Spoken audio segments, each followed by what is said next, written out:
Is anybody unhappy with Elon? 여러분도 보시다시피 모두 일론을 존경하고 있습니다. 젤런스키 대통령을 독재자라고 불렀는데요. 거기에 대해서 어떻게 생각하느냐? 내가 그렇게 말했나? 믿을 수 없다라고 하면서 화제를 돌렸다고 합니다. 이렇게 하루아침에 뒤집을 수 있는 사람이 트럼프 대통령입니다. 안녕하세요. 글로벌 리스크 책의 조의준입니다. 오늘 저희는 트럼프 대통령의 농담으로 본 아메리카 퍼스트를 한번 알아보려고 합니다. 언행을 보면요, 그 사람이 어떤 사람인지를 알 수 있잖아요. 트럼프 대통령의 발언 전문들을 보면 왜 이런 생각을 하는지가 잘 드러납니다. 오늘 그거 한번 알려드리겠습니다. 사실 저는 개인적으로 트럼프 대통령 같은 친구가 있다면 조금 멀리할 것 같아요. 왜냐하면 말이 오늘 다르고 내일 다르고요. 그다음에 행동도 자기 친하고 싶을 때는 엄청 친한 척 했다가 그렇지 않을 땐 냉정하고요. 사실 사람이 종잡을 수 없으면 개인적인 인연을 이어가기 어렵잖아요. 그렇지만 지금 트럼프 대통령은 어찌 됐든 미국에서 가장 강한 사람이고요. 전 세계가 트럼프 대통령 때문에 들썩들썩하고 있습니다. 그리고 트럼프 대통령이 늘 말하듯이 황금을 가진 사람이 룰을 만든다라는 거에 트럼프 대통령이 아주 명확하게 나아가고 있거든요. 그렇기 때문에 우리는 트럼프 대통령의 농담을 통해서라도 이 사람의 생각을 한번 본질을 짚어봐야 될 것 같습니다. 제가 저번에 이 코너를 통해서 소개했던 사례이기도 하지만 얼마 전에 하워드 러스틱 상무장관의 임명장 수여식이 있을 때 장면부터 보겠습니다. 트럼프 대통령은요, 하워드 러스틱 상무장관의 임명장 수여식에서요, 또 하워드 러스틱 장관이 9.11 테러에서 어떻게 살아남는지 그 에피소드를 소개합니다. 굉장히 극적인 에피소드인데요. 하워드 러스틱 상무장관은 9.11 당시에요, 세계무역센터에서 가장 높은 빌딩에 3개 또는 4개 층을 사용하고 있었다고 트럼프 대통령이 말합니다. 러스틱 장관은요, 그날 아침 하필이면 회사를 가지 않았다고 합니다. 그는 매일 아침 6시에 가서 회사 일을 아침부터 부지런히 한 사람이었는데요. 왜 그날만 회사를 안 갔느냐? 바로 아내가, 아니 당신은 바쁘다고 하면서 어떻게 우리 아들을 학교에 한번 안 데려다 주느냐 라고 해가지고요, 그 러스틱 장관이 그 아이를 학교로 데려다 줬다고 합니다. 근데 그 학교로 데려다주는 사이에 9.11 테러가 일어난 거거든요. 러스틱 장관의 회사에서요, 수백 명이 죽었다고 합니다. 심지어 러스틱 장관의 형도 거기서 죽었다고 하고요. 근데 러스틱 장관만 살아났거든요. 그 이야기를 소개하면서 이 러스틱이라는 사람이 얼마나 대단한 사람인가를 트럼프 대통령이 소개를 합니다. 그러면서 하는 말이요, 그 데리러 갔던 아이를 부릅니다. 너는 아버지의 생명을 구했구나. 그렇지? 그걸 이용해서 다른 형제들보다 더 많은 유산을 받을 생각이냐? 이렇게 묻습니다.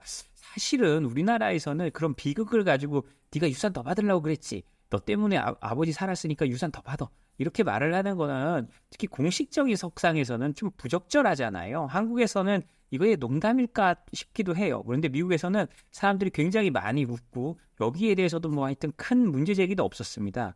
그렇지만 이걸 보면요, 알 수 있는 게 트럼프 대통령은 모든 걸 돈으로 치환하는 사람이구나 라는 것을 알 수 있습니다. 그러면서 너 이름이 뭐니? 물으니까 그제서야 카일입니다 라고 하니까 트럼프 대통령이 카일 축하한다, 아주 훌륭한 일을 했어 라고 말을 합니다.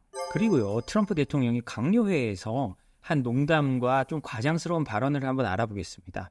트럼프 대통령이 강요회를 지난 26일 날 했는데요, 백악관에서요. 그때 강요회의에 머스크를 불렀습니다. 그게 굉장히 화제가 됐습니다.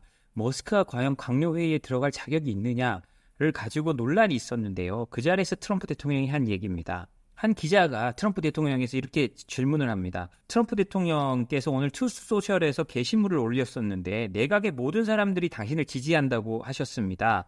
이 당신을 지지한다는 건요, 일론 머스크를 내 강요회의에 참석시키는 걸 말하거든요. 거기에 대해서 기자가요, 그와 반대되는 의견을 들으신 적 있으신가요? 또한 내각에서 현재 진행 방식에 불만을 가진 사람이 있다면 이를 해결하기 위해서 어떤 조치를 취하고 계신가요? 라고 묻습니다. 그러니까요, 일론 머스크가 말합니다. 최대한 정확히 말씀드리자면, 이렇게 말을 하니까 트럼프 대통령이 머스크를 멈춰 세웁니다.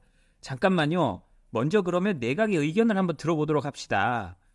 여기서 일론에게 불만이 있는 사람은 지금 당장 불만이 있다고 말하면 내가 지금 당장 일론을 내보내겠습니다 하니까 사람들이 막 웃어요. 그러니까 불만이 있는 사람이 있습니까? 하니까 다들 박수를 치거든요. 트럼프가 말합니다. 여러분도 보시다시피 모두 일론을 존경하고 있습니다. 일부는 약간의 이견을 가질 수도 있지만 전반적으로 일론을 존경하고 있습니다. 더 나아가서 매우 기뻐하고 있다고 생각합니다. 이렇게 막 농담을 하고 사람들이 와 웃습니다.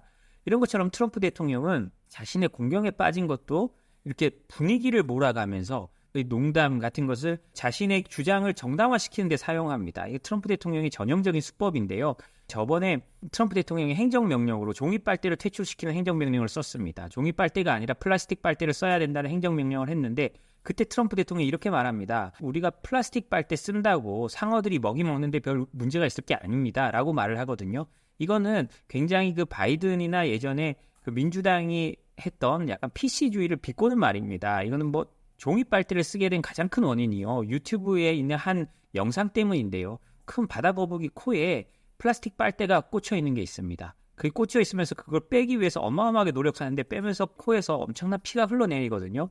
그 장면이 모티브가 돼서 전부 다 종이빨대로 넘어가게 되는 겁니다. 근데 트럼프 대통령은 그걸 약간 패러디하고 이제 비꼬기 위해서 상어가 먹이 먹는데 이런 거 아무 소용 없어. 이런 거 플라스틱 빨대 써도 괜찮아. 이런 식으로 말을 하는 겁니다. 사안을 단순화하고 아주 공격적으로 말해서 사람들한테 자기 주장을 전달시키는 거죠. 그리고요, 또 우크라이나의 젤렌스키 대통령이 미국에 와서 뭐 미국과 광물 투자 조약을 하기 위해서 왔을 때 트럼프 대통령의 모습도 아주 웃깁니다. 기자들이 젤렌스키 대통령이 오기 전에 트럼프 대통령에게 물어봅니다. 젤렌스키 대통령을 독재자라고 불렀는데요. 거기에 대해서 어떻게 생각하느냐라고 하니까요. 트럼프 대통령이 내가 그렇게 말했나? 믿을 수 없다라고 하면서 화제를 돌렸다고 합니다. 트럼프 대통령이요, 젤렌스키를 독재자라고 말한 건 단순히 말로만 한 게 아니고요. 자신의 트루스 소셜에 올려서 사실상 박제되어 있습니다.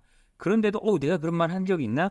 난 믿을 수 없어. 이렇게 화제를 돌리는 겁니다. 그리고 트럼프 대통령 EU 기자회견에서도요. 자신이 독재자라고 칭한 젤렌스키 대통령에게 사과할 것이냐라고 한 질문에 즉답을 피하면서 나는 그를 존중한다. 우리는 우크라이나에 많은 장비와 자금을 지원했고 그들은 용감하게 싸웠다. 라고 말을 했습니다. 그러니까 자기는 잘못한 게 없다는 거죠. 근데 그 독재자라고 말한 것도 기억도 안 난다. 이런 식으로 말하면서 우리는 우크라이나를 존중하고 젤렌스키도 좋은 사람이라고 이렇게 말하고 넘어가는 겁니다. 사실 바로 며칠 전에 말했는데요. 그걸 이렇게 하루아침에 뒤집을 수 있는 사람이 트럼프 대통령입니다. 그때 그렇게 독재자라고 말할 때는 그 우크라이나 관무협정을 빨리 사인하게 하기 위해서 협박하듯이 말을 했고요. 사인하러 온다고 하니까 이렇게 바로 난 그런 적 없어. 이렇게 말을 하는 겁니다. 이게 트럼프 대통령인데요. 트럼프 대통령 1기 때도 이런 경우가 많았습니다. 1기 때 트럼프 대통령은 기자들하고 어마어마하게 싸웠거든요.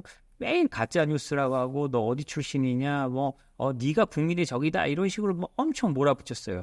그리고 트럼프 대통령이 하루는 자기가 이제 홍보할 게 필요하잖아요. 자기가 잘한 걸 업적을 인정받고 싶은 거예요.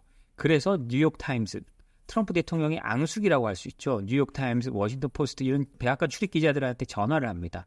전화를 걸 때 굉장히 부드러운 목소리로 그 사람의 이름을 부르면서 한국에서도 마찬가지입니다만 미국에서는 그 사람의 이름을 부르고 통화하는 게 아주 친근하다는 뜻이거든요. 트럼프 대통령이 자신을 가장 많이 비판하는 뉴욕타임스 기자에게 예를 들자면 톰 잘 있었니? 이러면서 전화를 합니다. 그래서 그 전화를 받은 기자들이 그걸 기사를 또 써요. 트럼프 대통령이 어떻게 자기한테 전화를 했는지. 이런 걸 보면 트럼프 대통령은 목적을 향해서 가는 사람이고 그 수단은 중요하지 않습니다. 여기에 대해서 트럼프 대통령이 여러 번 질문을 받고 거기에 대해서 할 때마다 트럼프 대통령이 하는 말이 있는데요. 나는 유연한 사람이다라고 합니다. 트럼프 대통령은 자신이 거짓말한다고 전혀 생각하지 않거든요. 나는 유연하게 상황에 맞춰 바꿔갈 뿐이다 라고 생각을 하는 겁니다. 마지막으로요. 트럼프 대통령의 과장법에 대해서 한 번 더 알아보면요. 트럼프 대통령이 예전에는요. 우크라이나에 지원한 돈이 $1,500, $1,700라고 말했었는데요. 최근에는 그걸 더 올려서 3천억 달러, 3,500억 달러 이렇게 말을 하고 있습니다. 그러니까 이제 BBC 같은 데서요. 그럼 우리 한번 진짜 따져보자 얼마나 갔는지 이렇게 해서 한번 따져본 겁니다. 트럼프 대통령은 3천억 달러라고 하지만 실제로 지원된 돈은 1,197억 달러 정도라고 합니다. 그런데요. 미 국방부는요. 홈페이지에 가보면 유럽 내 미군 훈련 및 군수물자 보충 비용까지 해서 1,828억 달러를 배정됐다고 발표해놓고 있다고 합니다. 그럼에도 불구하고 트럼프 대통령이 주장한 금액보다 여전히 낮은데요. 이걸 따져보면 우크라이나의 지원 규모는 미국은 1,197억 달러고요. 유럽은 1,387억 달러로 미국보다 많습니다. 이거는 EU 차원에서 513억 달러, 독일이 181억 달러, 영국이 155억 달러 등등을 고려할 때 그런데요. 여기서 보면 또 한 가지 좀 재밌는 사실이 있습니다. 프랑스 보십시오. 51억 달러잖아요. 근데 요새 마크롱 대통령이나 프랑스 사람들이 우크라이나 계속 저항해야 된다고 말하잖아요. 근데 제가 전형적으로 말하는데요. 프랑스 사람들은 정말 말만 하는 사람들입니다. 이 사람들은 행동으로 잘 옮기지 않는 것 같아요. 진짜 죄송한 말입니다만 유럽의 군비 확장 이런 거 할 때도 말로는 계속 말하고 유럽군을 만들어야 된다고 하지만 실제로 그렇게 돈을 쓰지 않아요. 왜냐? 전선에서 멀어질수록 지원한 돈이 줄어들고 그다음에 국방비가 차지하는 비용이 낮아집니다. 대표적으로 스페인 같은 나라인데요. 스페인도 유럽의 큰 나라인데 이 순위를 보시면요. 1위부터 13위까지에 들어가지도 않습니다. 9위가 스웨덴으로 프랑스보다 더 높은 57억 달러고요. 프랑스는 11위입니다. 오히려 독일, 영국, 일본 순으로 많이 지원했습니다. 독일이 181억 달러, 영국이 155억 달러, 일본이 110억 달러나 있어요. 그리고 캐나다가 87억 달러고요. 실제 이런 나라들이 그 전쟁이 나면 도와주는 나라들입니다. 우리가 이 순서들을 잘 기억해야 됩니다. 말만 하는 게 아니라 행동을 옮겨주는 나라가 진짜 중요하거든요. 어찌됐든 트럼프 대통령의 말과는 달리 유럽이 지원을 많이 했고 미국이 그 다음입니다. 물론 트럼프 대통령 말 중에 하나 맞는 건 있습니다. 트럼프 대통령이 미국 지원은 무상 원조지만 유럽은 대부분 대출이다. 이렇게 말을 했는데요. 실제로 BBC가 보기에도 유럽이 미국에 비해 우크라이나 지원 중 대출의 비중이 높다고 합니다.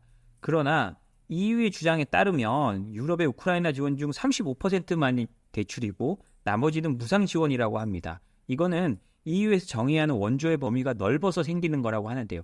어찌됐건 각 한 나라 기준으로 보면 미국이 독일의 거의 6배를 투자한 거잖아요.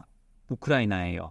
그렇기 때문에 오히려 대서양 건너 있는 미국이 그렇게 많이 준다는 건 솔직히 저는 해줄 만큼 해준 것 같다는 생각도 듭니다. 그리고 트럼프 대통령의 말이 전혀 근거가 없는 건 아니고요.